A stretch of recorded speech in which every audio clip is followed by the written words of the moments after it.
This is the Daily Market Rundown live from the Tradelo trading floor. It's September the 2nd, some highlights from today's show.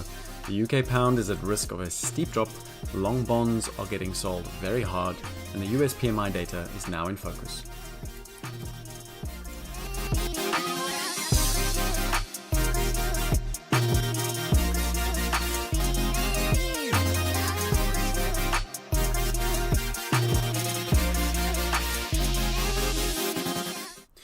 And we're off to a flyer. Quite a lot of volatility across the board. Doesn't matter if you're looking at FX, if you're looking at equities, if you're looking at some of the commodities. There is vol everywhere. It's a very chaotic start to the September month. We're going to get stuck straight into it because there's a number of things going on, and I suspect most of it is being driven by the fact that everyone is now back to their desks and money is now being put into action. So let's get stuck in and talk a little bit about what's going across some of the headlines. A few things just to recap in terms of the news headlines coming from the Tradelo squawk is, it's this idea of course, there's been some rumor about Trump's health, and he's effectively come out and squashed that to say, never felt better in my life. Again, there was reasons around how this, this rumor mongering begun. The reality is that at the end of the day, yes, if Trump was to fall ill, there will be some potential market moves of that. I suspect we would see some sort of tariff reversal type plays come into play. But again, it's one of those things that perhaps we can discuss another time. But keep in mind right now, Trump, according to him, is alive, healthy and well. Now, in terms of Goldman Sachs, they've actually come out and said they're going to bring forward their forecast for a cut from the Fed in September. But they've only got their probability at around 50%. I think that's interesting because I suspect that's against somewhat the consensus of the street right now. Of course, a lot of that can change and will change as we get the non-farm payrolls on Friday and then the CPI data next week before the Fed meeting in the middle of the month. So again, I suspect if that non-farms proves to be weak again or following the same trend of the last 3 months, that Goldman Sachs forecast will be somewhat higher than the 50% that they're expecting as of today. And then, of course, Lagarde has come out fully vocal on two matters. One, of course, Trump's interference with the Fed. And I think there's something to take from this. And I think it's just very much this idea of she's saying that ultimately if there was interference in not just the Fed's sort of independence, it would represent a very dangerous danger for the US economy and the world economy. Okay, and I think it's that second part that really does matter, which is at face value, we're all sat here going, hey, why are the markets not more concerned that Trump is trying to fire Cook, and why are we not more concerned, and why is vol not higher, given that Fed independence is significantly under threat? Okay, this is not a small matter, and yet markets are kind of brushing it off. Now, a number of things I would say is keep in mind that, of course, Cook is not yet fired. We do have that court case that will, of course, reveal some sort of outcome in the coming days.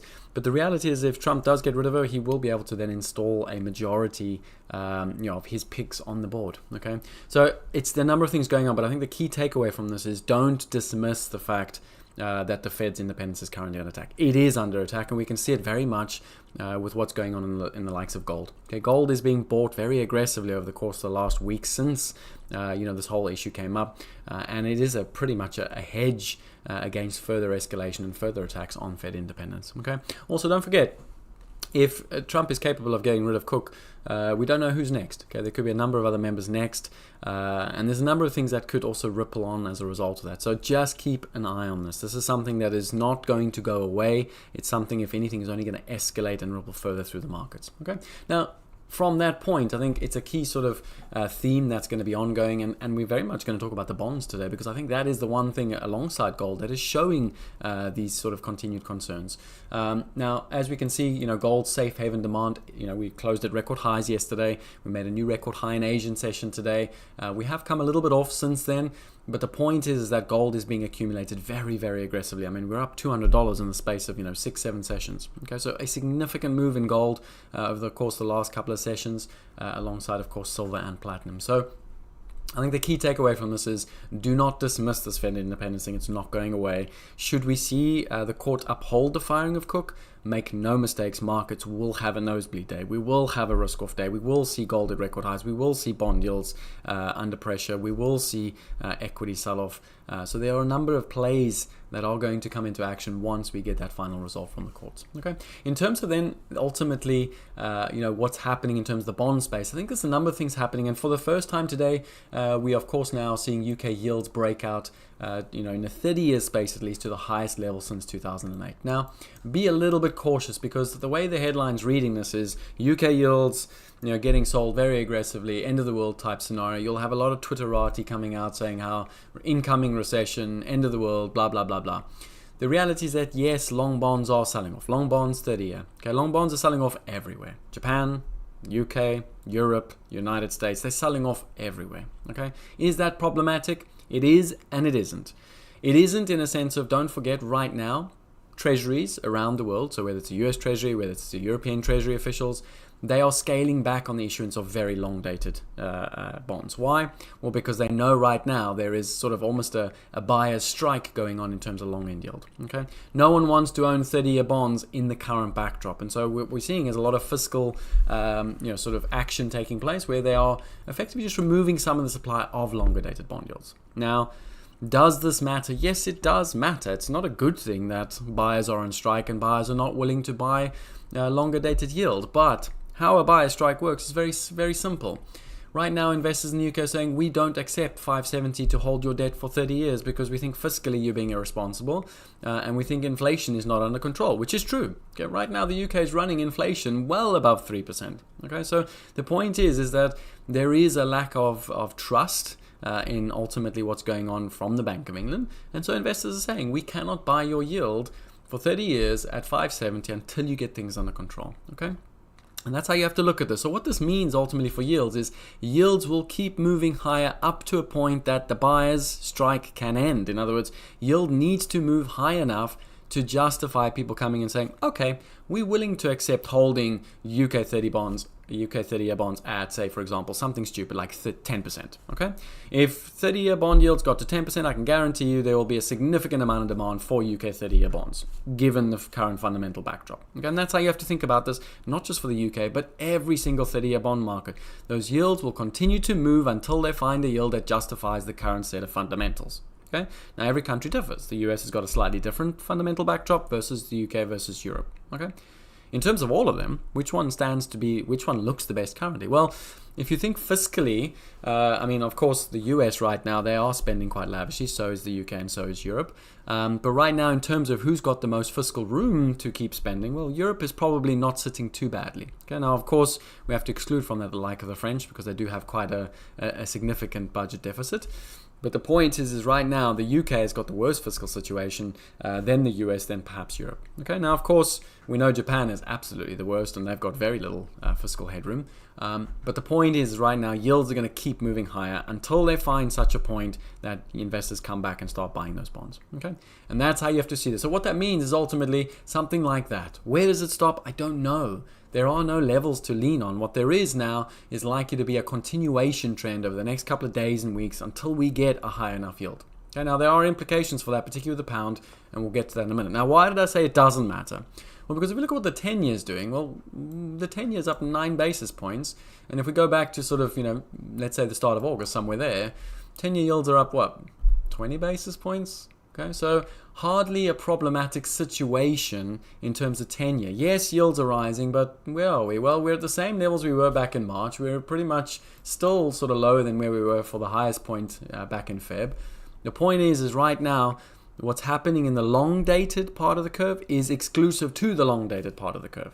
Okay, now, one thing to mention, don't forget, I said to you earlier that a lot of the treasuries around the world are all removing issuance, so they're reducing the supply of longer-dated issuance. So the fact that given the supply is being reduced and we're still seeing yields higher really does confirm that we are having a buyer's strike. Okay, but right now it's not feeding through into other parts of the curve, and that's what matters. It's just a steepening effect taking place, which is very, very normal given ultimately what's going on from a fundamentals perspective. Okay, now, what does this mean? Well, look, if they're going to keep running inflation hot, if they're going to keep sort of fiscally spending and not raising enough tax revenue, the reality is that eventually it's going to spill over into the 10-year part of the curve, the 5-year, the 2-year. That's when all of this snowballs and becomes one big fucking problem, okay? If that was to happen, yes, if 10-year suddenly spikes in the UK above 5%, oh yes, then you are going to see spillover effects. Then you are going to see the UK equity index come under pressure. You are definitely going to see the pound come under pressure. So it's about that spillover effect now, and that's what you've got to be watching very closely. Like I said, that UK yield did stop at that 481 level. Keep an eye on that. Above 481, I suspect you're going to see a nice hard sell in the pound. And again, it's going to spill over. This will filter over into, German bonds. We know the oats are quite sensitive right now, so that's another one that it will spill over to, and eventually it'll spill over into the US bonds. Okay, but there it is. I mean, there's the oats. Okay, so we can see everyone's talking about, France and the sort of the no confidence vote. Is it problematic right now? No, absolutely not. Where are oats? Well, we're still well below where we were at the start of the year.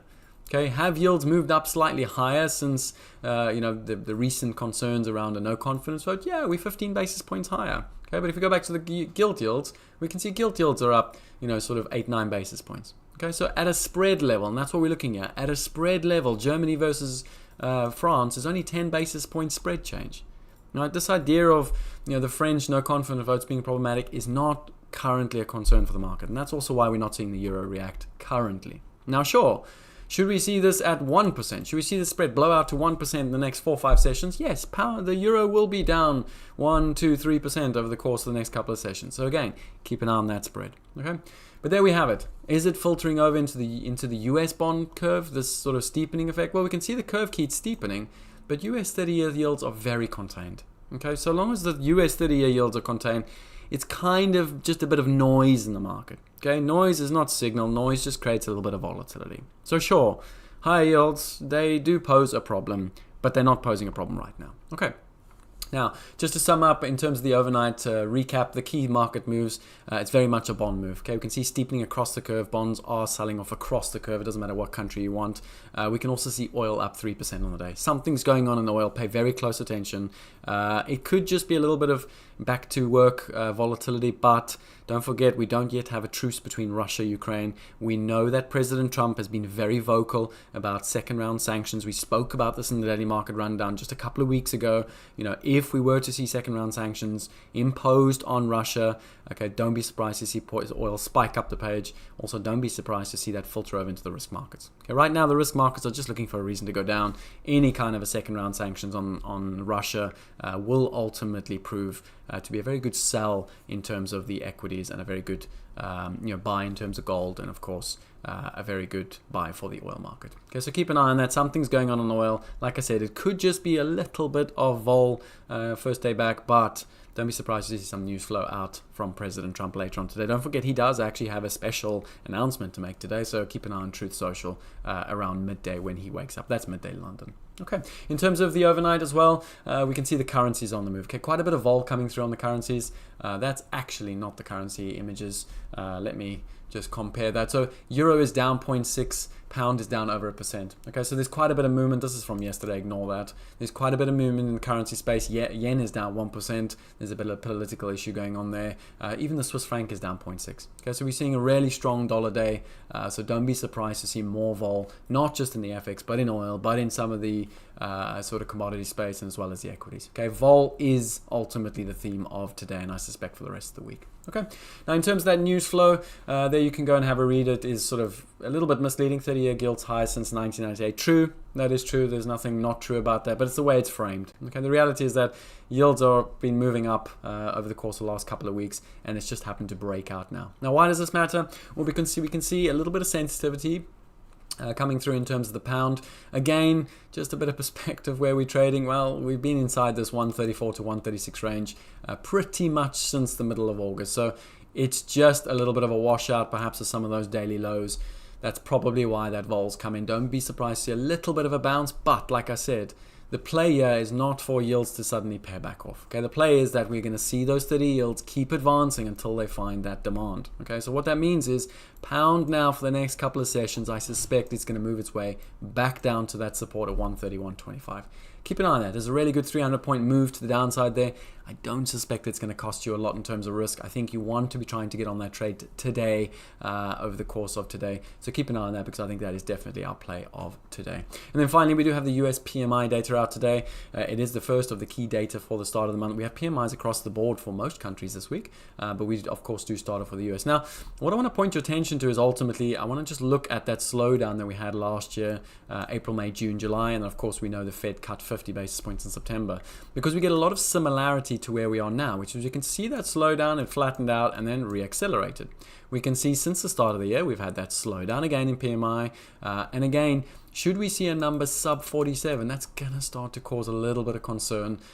Again, manufacturing is not as important in terms of GDP, but again, we know that the labor market's slowing down. So if we were to see a weak PMI today, it just adds to calls for emergency cuts from the Fed. Okay, and I think that's how you have to play today. Very bad number. It's going to pretty much solidify that rate cut in September. But if we get a bad non-farms on Friday, don't be surprised to see the idea of a 50 basis point cut open up. Okay, we'll discuss that a lot over the course of this week.